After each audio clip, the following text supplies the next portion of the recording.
मेरा होली में धोखा दिया है। भतार मेरा होली में धोखा दिया है।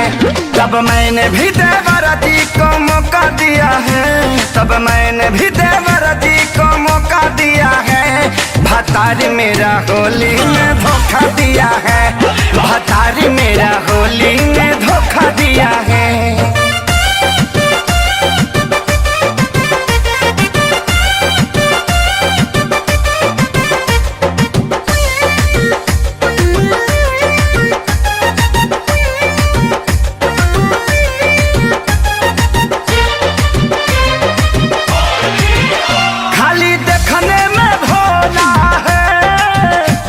समझती थी लोला है, माल तू वो रखले हैं, मेरे सखी ने बोला है।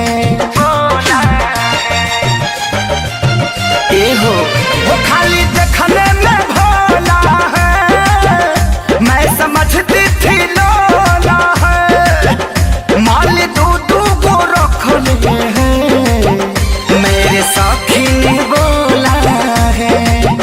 मिलने जाता है मुझको पाता है, झुमका बड़ा बड़ा उसको मुझे छोटा दिया है। भतार मेरा होली में धोखा दिया है।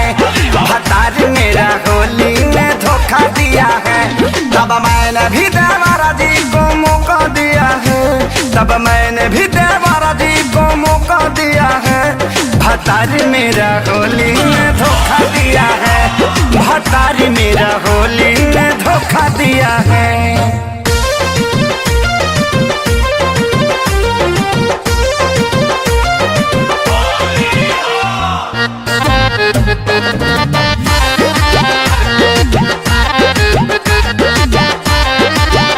मैं भी ठेला दिखाऊंगी, रोज फगुआ मनाऊंगी, समझ हाथी देवरा से उसका बदला सधाऊंगी।